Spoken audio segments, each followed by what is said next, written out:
Alors pour les Cannes Lions, The Media Leader a choisi de poser ses valises au bord de la piscine du M Gallery pour recevoir tout au long de la semaine l'ensemble des invités du marché. Alors aujourd'hui, j'ai le plaisir d'accueillir Johanna Heran de LinkedIn Marketing Solutions. Bonjour Johanna, bienvenue. Bonjour Vincent. Alors LinkedIn est partenaire du B2B Summit des Cannes Lions.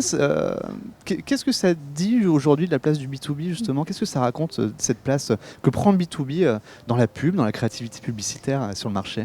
Eh bien, absolument. Donc, on est ravis d'être là. Évidemment, le Cannes Lions, c'est la rencontre de la créativité et de la publicité mondiale avec plus de 16 000 participants chaque année.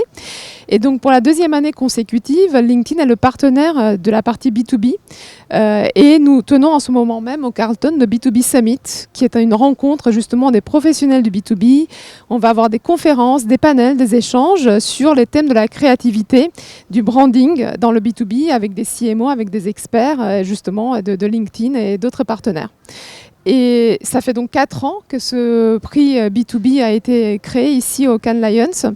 Et donc moi, ce que je peux vous dire de la créativité B2B, c'est qu'on voit, parce que chez LinkedIn, on voit ce business publicitaire qui est porté par cette créativité, cette croissance. Sur LinkedIn, 1,3 milliard de membres et plus de 71 millions de pages entreprises, justement, vont prendre la parole sur la partie B2B. Et notre business publicitaire donc, est en croissance à 2 chiffres sur les 6 derniers trimestres. Une croissance qui est vraiment portée par le format vidéo, qui est lui en croissance de plus de 30%. D'accord. Et en parlant de format, il y a eu une annonce hier sur les posts collaboratifs. Alors peut-être un mot pour nous dire en quoi ça consiste. Quelle est cette nouveauté ? Oui, absolument. C'était quelque chose qui nous était vraiment demandé, réclamé par nos membres. Donc aujourd'hui, ça consiste à pouvoir inviter des experts, des collaborateurs à coécrire un post avec soi. Donc ça, c'est proposé aux membres pour l'instant. Et donc on pourra par la suite faire des annonces pour la page entreprise. D'accord. Il y a une étude aussi qui a été publiée. Oui. Alors un des enseignements, c'est qu'il y aura plus d'investissement, il me semble, dans le marketing. En tout cas, dans le marketing B2B, c'est une rupture aujourd'hui ou c'est quelque chose qui va être durable? De quel œil vous le voyez? Alors on voit ça comme une tendance structurelle. Effectivement, dans notre étude de 2026 sur le Global B2B Marketing Outlook, nous avons interrogé plus de 1300 professionnels du marketing B2B aux États-Unis, au Royaume-Uni, en France, en Allemagne, en Inde. Et il y a un chiffre clé qui ressort, c'est que 73% des professionnels B2B marketing veulent investir davantage dans le marketing de création de contenu, dans le marketing communautaire. Et ils sont 3/4 d'entre eux à penser qu'une campagne aujourd'hui B2B n'est pas vraiment complète s'il n'y a pas un volet influence. Donc effectivement, on voit ce thème de la collaboration avec les créateurs de contenu, que ce soit des influenceurs, des experts, des employés, des leaders, qui devient un thème central du marketing B2B aujourd'hui. Et puis il y a l'IA, l'intelligence artificielle, on en parle depuis des années. Aujourd'hui, c'est vraiment très concret. Alors concrètement, la place de l'IA aujourd'hui dans toute cette production, dans le B2B, sur LinkedIn, de quel œil également vous le voyez, cette arrivée massive de l'usage de l'IA sur votre plateforme? Alors, plusieurs choses. Évidemment, aujourd'hui, l'IA est au cœur du marketing, évidemment du marketing B2B, et 88% des professionnels vont l'utiliser pour optimiser le ROI des campagnes. Donc, c'est essentiel pour la maîtrise justement de la performance. Et on sait que plus de la moitié des marketeurs veulent aussi l'utiliser pour plus de personnalisation des messages. Ceci étant, nous, ce qu'on voit, c'est que l'IA exécute, mais c'est quand même l'humain qui connecte.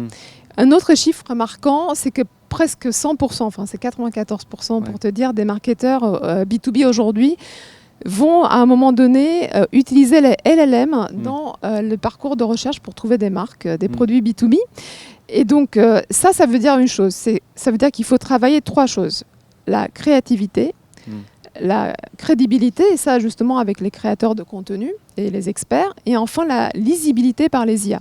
C'est aujourd'hui essentiel pour toutes les marques d'apparaître dans les réponses des LLM pour être choisies. C'est ça, hein. On voit que LinkedIn en tout cas remonte drastiquement dans les recherches, en tout cas tout ce qui tourne autour du professionnel. Pour LinkedIn Marketing Solutions, j'imagine que c'est aussi un levier auprès des annonceurs d'arriver à être dans cette offre un peu JIO quand même. Alors évidemment, c'est un sujet important. Et LinkedIn aujourd'hui, c'est la première source la plus citée par les LLM pour tout ce qui est requête B2B et professionnelle. Ce qui est assez normal parce qu'on sait aujourd'hui que les LLM, elles ne vont pas scroller, mais elles vont filtrer les informations pertinentes. Et donc, comme LinkedIn concentre tous ces signaux d'expertise, de crédibilité, d'authenticité, mais aussi un environnement de confiance, il est naturel que LinkedIn ressorte plus.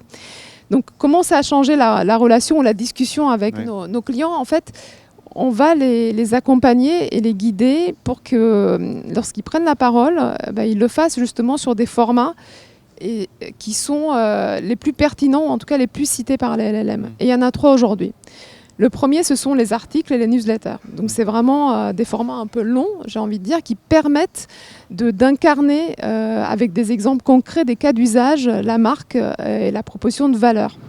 Le deuxième, ce sont les pages entreprises qu'il faut aujourd'hui structurer en mode FAQ, donc vraiment pour pouvoir répondre très clairement à des questions qui seraient posées dans les LLM. Et le troisième, évidemment, ce sont les posts. Les posts des experts, des leaders, des membres, des collaborateurs, d'influenceurs. Et ça, c'est un élément important parce que les posts sont un endroit où on va démontrer de la valeur ajoutée, de l'expertise.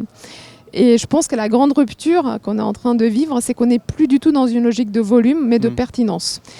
Plus ces posts, ces articles, ces newsletters vont avoir des commentaires, des engagements de la part de personnes qualifiées, et bien plus ils ont une chance de ressortir. Mais ce qui va compter, c'est justement par exemple, sur un post sur le B2B marketing, un CMO du B2B qui va commenter, ça a énormément de valeur.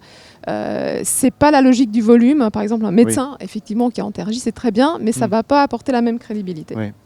Justement, en parlant de crédibilité, aujourd'hui, on voit que c'est vraiment l'essentiel, hein, la crédibilité, même auprès des LLM. Hein, c'est aussi ce qui fait foi dans les résultats de recherche. Sur l'aspect publicitaire, comment justement on accompagne aujourd'hui les annonceurs sur ce côté crédibilité et pas par exemple côté volume, parce qu'on parle toujours du ROI, etc. Combien ça va me rapporter de faire ça, mais finalement on oublie aujourd'hui la crédibilité. Comment ça se passe ? Alors, il y a 2 choses. Donc, il y a déjà quelques années, nous avons lancé ce format qui s'appelle le Thought Leader Ad, qui permet de sponsoriser la prise de parole d'une personne. Que ce soit un leader, un expert, un influenceur, donc qu'il appartient à l'entreprise ou pas. Et ça, c'est un format qui engage 2 fois plus en moyenne. Donc, on voit déjà qu'il y a beaucoup plus de confiance qui est accordée au contenu incarné par des humains qu'à des messages plus institutionnels. La deuxième chose, c'est une des grandes annonces du Cannes Lions pour LinkedIn, c'est que nous lançons la Creator Marketplace. Donc nous allons permettre aux marques, aux entreprises de chercher sur notre plateforme via notre outil Campaign Manager des créateurs de contenu qui vont être pertinents pour leur marque. De l'autre côté, nous allons permettre aux créateurs de mettre en avant leur travail auprès de ces marques B2B. Et donc, on va établir cette connexion qui donnera lieu à des collaborations, justement, pour faire des campagnes justement d'influence où les marques vont pouvoir venir sponsoriser de la prise de parole de créateurs de contenu. Ok, super. Bon, hâte de voir tout ça. On en reparle très vite, peut-être l'année prochaine, ici au bord de notre piscine au M Gallery. En tout cas, merci d'être venu, Johanna. Merci Vincent. Bon Cannes. Merci des Média Leaders. Merci, vous aussi.